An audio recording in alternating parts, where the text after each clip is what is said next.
En Égypte, de hauts fonctionnaires ont commencé ce dimanche à préparer un sommet des chefs d'État de 26 pays d'Afrique de l'Est et du Sud qui vise l'élaboration d'un traité historique de libre-échange.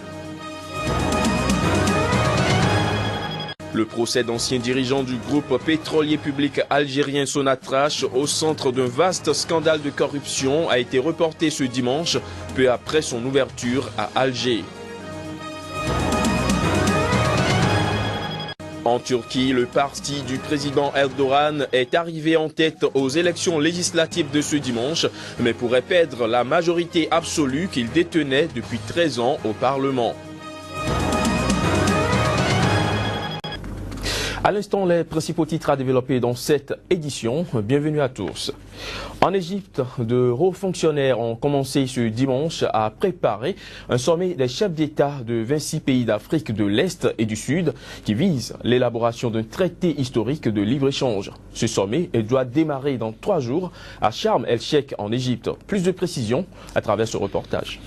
C'est dans cette station balnéaire de la mer Rouge que de hauts fonctionnaires africains ont entamé les travaux préparatoires du sommet de Sharm el-Sheikh, un sommet qui se veut l'acte de naissance de la zone tripartite de libre-échange, une zone regroupant les pays du marché commun des États d'Afrique australe et de l'Est, de la communauté d'Afrique de l'Est et de la communauté de développement d'Afrique australe, soit plus de 625 millions d'habitants et plus de 1000 milliards de dollars de PIB, un équivalent de plus de 900 milliards d'euros. En somme, un grand marché commun unissant 26 des 54 pays africains et créant un cadre pour aller vers des tarifs douaniers préférentiels. De fait, à cette date, seuls 12% environ des échanges commerciaux en Afrique ont lieu entre pays du continent, contre 55% en Asie et 70% en Europe. Contrairement à l'Asie et à l'Europe, dont la majorité des pays commercent majoritairement entre eux, les pays africains souffrent toujours de lenteur aux frontières, formalités de douane et coûts de commerce faramineux plus importants qu'ailleurs. Excepté le Maghreb, selon le rapport 2015 de l'OCDE et du PNUD, il faut par exemple compter en moyenne une trentaine de jours en Afrique pour dédouaner une marchandise contre seulement une dizaine dans l'Union européenne.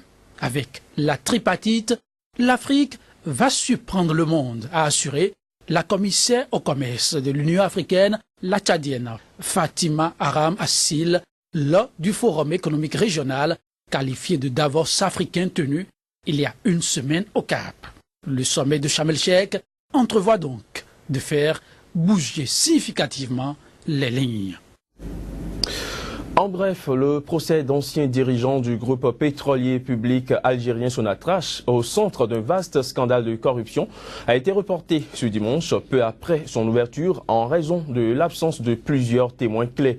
Au total, 15 personnes et 4 sociétés, dont une compagnie italienne et une allemande, sont jugées devant la cour criminelle d'Alger. Ils sont poursuivis notamment pour association de malfaiteurs, détournement de fonds publics, blanchiment et corruption dans le cadre de marché conclu de gré à gré avec des compagnies étrangères. Sur 108 témoins cités à comparaître dans cette affaire, une trentaine étaient absentes ce dimanche à l'audience. Le procès, il faut le rappeler, avait déjà été renvoyé au mois de mars dernier pour les mêmes raisons. Il faut dire qu'à l'issue de l'audience de ce dimanche, aussi bien les avocats de la partie civile que des accusés se sont dit surpris par cette décision de report rendue par le juge. Je vous propose de suivre ici un extrait de leurs propos. Rien n'empêchait l'affaire de débuter et de déclencher le mandat d'amener, la procédure du mandat d'amener pour les témoins qui étaient absents lors de l'appel de la Cour. Ce sont les raisons pour lesquelles, je vous le dis encore une fois, j'ai été carrément surpris. Nous avons été étonnés du moment qu'on n'a pas demandé de délai. Toutes les circonstances ont été réunies pour le déroulement de ce procès. Et voilà, nous n'avons qu'à respecter cette décision.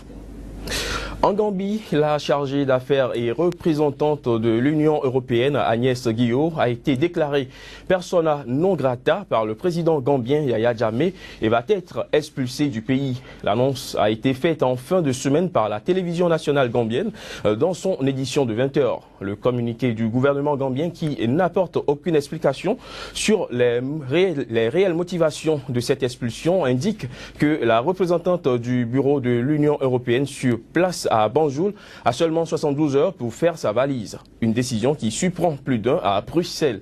Précisons que les relations entre l'Union européenne et le président gambien Yaya Jammeh, au pouvoir depuis 21 ans, n'en sont pas à leur première crispation.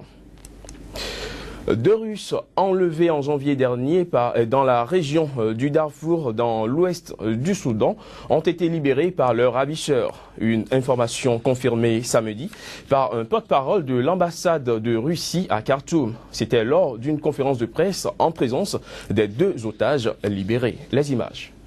Les Russes avaient été enlevés le 29 janvier par un groupe non identifié dans la capitale de l'État du Darfour Centre. Les 2 hommes, qui seraient en bonne santé, sont arrivés à Khartoum samedi. L'agence russe chargée des enquêtes criminelles avait affirmé à l'époque de leur enlèvement que les 2 Russes travaillaient pour la compagnie aérienne russe UTER. Cette compagnie avait indiqué que les 2 hommes travaillaient au Soudan dans le cadre d'un contrat avec la mission de maintien de la paix de l'Union africaine et des Nations unies au Darfour, sans toutefois préciser leurs fonctions.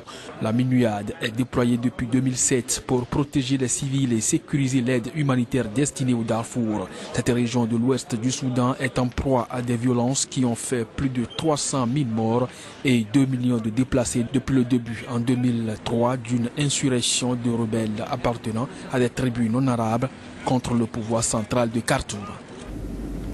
Des milliers de personnes ont manifesté hier samedi à Niamey contre le régime qu'ils accusent d'étouffer les libertés et de mal gérer le pays. Une manifestation qui se produit à moins d'1 an de la présidentielle. Les protestataires, il faut le préciser, étaient majoritairement des jeunes qui répondaient à l'appel de 38 associations locales et ont marché jusqu'au siège du Parlement. Reportage. C'est une première grande manifestation organisée à l'initiative d'une quarantaine de structures de la société civile à laquelle ont pris part des militants de l'opposition politique nigérienne. Ensemble, les manifestants, et qui étaient plusieurs centaines, ont marché scandant des slogans hostiles au régime. Ils ont dénoncé ce qu'ils qualifient de dérive autoritaire du régime, l'enrichissement illicite, la corruption, le bradage du pays, etc. Nous avons estimé nécessaire de marcher pour dire non à la dérive autoritaire de ce gouvernement-là, pour dire non au bradage de la souveraineté économique de notre pays, pour dire non aux multiples violations de la loi fondamentale. Moi, je parlerai de réussite totale et je pense que le gouvernement en tirera les conséquences. Pour l'opposition nigérienne qui a répondu à l'appel des organisations de la société civile, ceci est la conséquence de la mauvaise gestion de l'État. Et cette manifestation est le point de départ d'un changement auquel aspire le peuple nigérien. C'est le début d'un processus. Et personne n'a pensé que la société civile pouvait mobiliser ce monde. À partir du moment où le pouvoir en place avait pensé avoir caporalisé la société civile, à les nommer soit conseiller, soit directeur, soit je ne sais quoi. Mais il reste des gens qui croient à la société civile et qui ont fait de la défense des intérêts des citoyens leur credo. Et en tant qu'hommes politiques, nous disons que nous les encourageons. De l'avis d'un responsable politique du parti au pouvoir que nous avons joint au téléphone, aujourd'hui les masques sont tombés. Les Nigériens savent désormais que certains acteurs de la société civile roulent pour l'opposition, dont ils sont d'ailleurs des militants. En Turquie, le parti islamo-conservateur du président Erdogan est arrivé en tête aux élections législatives de ce dimanche, mais pourrait perdre la majorité absolue qu'il détenait depuis 13 ans au Parlement. Pendant ce temps, le parti kurde dispose de suffisamment de voix pour entrer au Parlement. Reportage.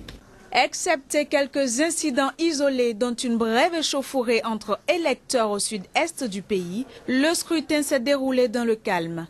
Des acteurs politiques aux populations, ils étaient plus de 50 millions d'électeurs à se rendre aux urnes pour élire les prochains locataires du Parlement turc.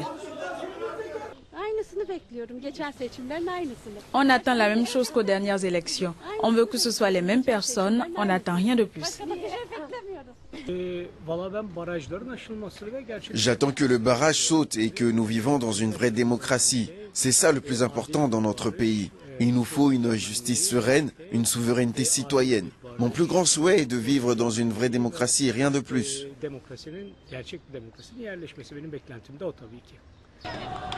Malgré l'usure du pouvoir, le président Erdogan garde une forte popularité dans le pays. Les résultats provisoires du scrutin propulsent son parti en tête des sondages, mais démontrent qu'il risque de perdre la majorité absolue, le parti kurde ayant franchi la barre des 10% et faisant ainsi son entrée au Parlement.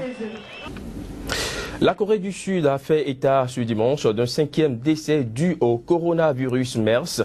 Le gouvernement a promis une campagne tous azimuts pour tenter de contrôler la propagation de l'épidémie, la plus importante en dehors de l'Arabie Saoudite. 14 nouveaux cas de contamination, dont un mortel, ont été recensés samedi, ce qui porte le bilan à 64 d'après le ministère de la Santé. Ces nouveaux cas figurent parmi les 1820 personnes placées en quarantaine à l'hôpital ou à domicile après avoir été exposées au virus. Les autorités sud-coréennes sont accusées d'avoir tardé à prendre des mesures pour identifier les porteurs potentiels après le diagnostic du premier infecté. Elles sont aussi critiquées pour n'avoir pas empêché un porteur probable de se rendre en Chine. Le Premier ministre par intérim a déclaré ce dimanche que les autorités fournissaient des efforts tous azimuts pour lutter contre l'épidémie. La ville de Séoul a officiellement fermé 172 écoles jusqu'à présent. Il y aura d'autres fermetures d'écoles lundi. Le gouvernement fait de son mieux pour éviter la propagation du coronavirus MERS. Il y a environ 10 millions d'élèves et d'habitants en Corée du Sud. Donc si nous arrivons à les protéger efficacement, je pense que nous pouvons protéger la Corée du Sud.